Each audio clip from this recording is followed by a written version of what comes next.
नमस्कार दोस्तों, आज की कहानी में आपका स्वागत है। छोटी दुकान बड़े संस्कार।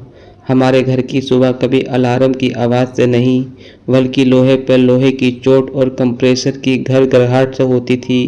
मेरे पिता रामशरण गली के नुक्कड़ पर एक छोटी सी साइकिल की रिपेयर की दुकान चलाते थे।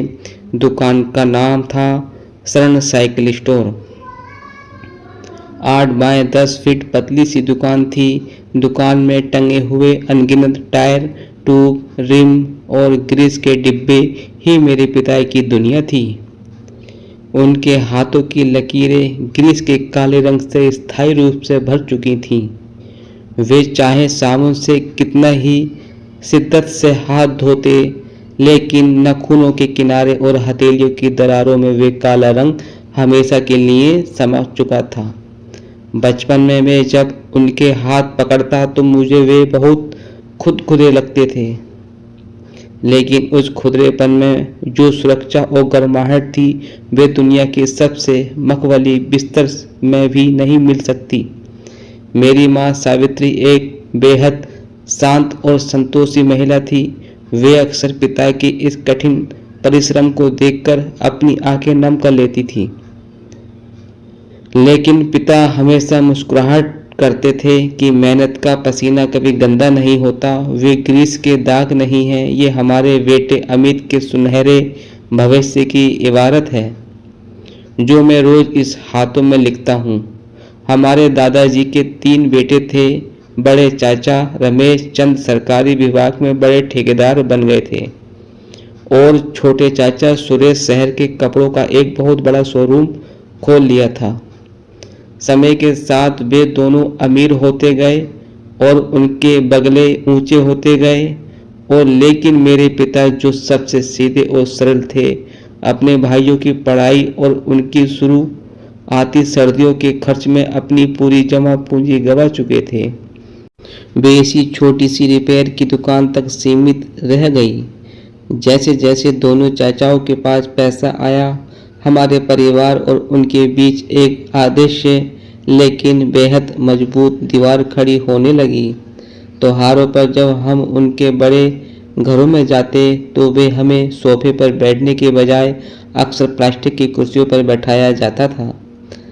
चाचियां अक्सर ताना मारते हुए कहती हैं कि थोड़ा संभल कर बैठना, नए सोफे पर कहीं ग्रीस का दाग ना लग जाए। हमारे चाचा भाई बहन हमसे बात करना तो दूर, अपने दोस्तों के साथ सामने हमारी तरफ देखना भी पसंद नहीं करते थे। उनके लिए हम एक साइकिल का पंचर बनाने वाले के परिवार से थे, जिससे उनका स्टेटस खराब होता था। धीरे धीरे उन्होंने हमें अपने ही पारिवारिक समारोह में बुलाना पूरी तरह बंद कर दिया था। वक्त अपनी ही रफ्तार से चलता रहा। मैंने अपनी स्कूल शिक्षा पूरी की और अपनी बड़ी मेहनत के दम पर शहर के एक प्रतिष्ठित इंजीनियरिंग कॉलेज से दाखिला ले लिया। मेरी पढ़ाई का खर्च उठाने के लिए मेरे पिता ने अपनी ही मेहनत दुगनी कर दी थी। वे अब सुबह 5 बजे से रात के 11 बजे दुकान पर डटे रहते थे। इसी बीच बड़े चाचा के बेटे यानी मेरे चचेरे भाई राहुल की शादी तय हुई। लड़की वाले शहर के बहुत बड़े घराने से थे। पूरी बिरादरी में इस शादी की चर्चा थी। हमें पूरा यकीन था कि हर बार इसी तरह बार भी हमें इस शादी से दूर ही रखा जाएगा, लेकिन शादी के ठीक 10 दिन पहले हमारी बड़ी चाची खुद हमारे घर पर आई। बरसों बाद चाची को अपनी दरिद्र से घर के दरवाजे पर देखकर माँ और पिता की आंखों में खुशी के आंसू आ गए। पिता ने झटपट दुकान से दौड़ लगाकर उनके पैर छुए। चाची ने बड़ी बेरुखी से अपने ही पल्लू को संभाला ताकि हमारे घर की धूल उनके कीमती सूट पर न लग जाए। उन्होंने सोफे पर बैठने से साफ इनकार कर दिया और खड़े खड़े ही शादी का कार्ड पिताजी के हाथ में थमाते हुए कहा है, देखो राजू भैया, राहुल की शादी है, कार्ड तो देना ही था। आखिर तुम बड़े भाई हो, लेकिन हाँ, एक बात का ध्यान रखना, लड़की वाले बेहद रईस लोग हैं। उनके मेहमान बड़े बड़े अफसर और बिजनेसमैन होंगे। मैं नहीं चाहती कि कहाँ कोई तमाशा हो जिससे हमारे खानदान की नाक कट जाए। इसलिए शादी में आना तो जरा ढंग के कपड़े पहन कर आना, और वहाँ किसी को ये बताने की ज़रूरत नहीं है कि तुम्हारी साइकिल की रिपेयर की दुकान है। अगर कोई पूछे तो कह देना कि खेती बाड़ी देखती हूँ। चाची की ये बात सुनकर मेरे सीने में जैसे किसी के खंजर घोंप दिया हो। मैं चिल्लाकर उसे जवाब देने ही वाला था कि पिताजी ने मेरा हाथ पकड़ लिया। उनके चेहरे पर एक अजीब सी शांति थी। इन्होंने बड़ी विनम्रता से सिर झुकाया और कहा कि वे जरूर आएंगे और ऐसा कुछ नहीं करेंगे जिससे राहुल के सम्मान को ठोस पहुँचे। चाची के जाने के बाद मैंने गुस्से में पिताजी से कहा कि हमें वहाँ नहीं जाना चाहिए क्योंकि उन्होंने हमारे आत्मसम्मान की धज्जियाँ उड़ाई हैं। लेकिन पिताजी ने मेरे कंधे पर हाथ रखा और वे धीमी आवाज़ से कहा कि जब कोई तुम्हारे नीचा दिखाने की कोशिश करे तो गुस्सा होने की बजाय शांति रहना सीखो। रिश्ता निभाना हमारा फर्ज, चाहे सामने वाला हमें अहंकार के तराजू से ही क्यों ना तोड़ रहा हो। शादी का दिन आया। पिता ने अपने ही जीवन का इस तोती लोती सबसे अच्छी पोशाक पहनी, एक साधारण सफ़ेद कुर्ता पजामा, और माँ ने अपनी ही पुरानी सिल्क की साड़ी पहनी जिसका रंग थोड़ा फीका पड़ चुका था। हम जब विवाह स्थल पहुँचे तो वहाँ चकाचौंध देखकर हमारी आंखें चौधिया गईं। जैसे ही हम मुख्य गेट के अंदर दाखिल हुए, चाची की नज़र हम पर पड़ी। हमें देखने ही उनके चेहरे पर रंग उड़ गया। वे तुरंत ही हमारे पास आई और हमारे कोने पर ले जाने के बाद फुसफुसा की बोली कि ये कुर्ता पजामा पहनकर चले आए, अब ही गए हो तो मुख्य पंडाल में मत जाना। वहाँ वीआईपी मेहमान बैठे हैं। तुम लोग पीछे की तरफ जो कैटरिंग का काउंटर है वहाँ जाकर बैठो और खाना खाकर चुपचाप निकल जाओ। मुझे अपने ही कानों पर विश्वास नहीं हो रहा है कि अपने ही भाई बेटे की शादी में हमेशा मेहमानों की तरह बल्कि किसी अवांछित की बोझ की तरह किनारे किया जा रहा है।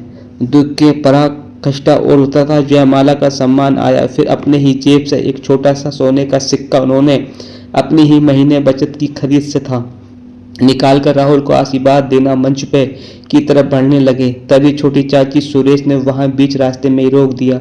उन्होंने पिताजी का हाथ झपटता ही पकड़ा और कहा, मंच पर इस समय शहर के मेयर और कमिश्नर साहब खड़े हैं। जो आप इन काले ग्रीस लगे नखूनों के साथ वहां मत जाना। यह सिक्का मुझे दे दीजिए, मैं राहुल तक पहुंचा दूंगा। पिता के हाथ में सोने का सिक्का थरथरा रहा था। इन्होंने धीरे से अपना हाथ पीछे खींच लिया। उनकी आंखें के कोने पर एक आंसू बूंद चमक रही थी जिसकी इन्होंने तुरंत अपनी उंगलियों से पोंछ लिया। इन्होंने मुझे कहा है कि चलो अमित, विदा लेते हैं। हम बिना खाना खाए, बिना किसी को कुछ कहें तब चकाचौंध भरे पैसे आए तब रास्ते में पिता खामोश रहे। रात में मैंने एक खाई कि अपने ही पिता को ग्रीस लगे हाथों को दुनिया की सबसे सम्मानित हाथ बना कर दूंगा।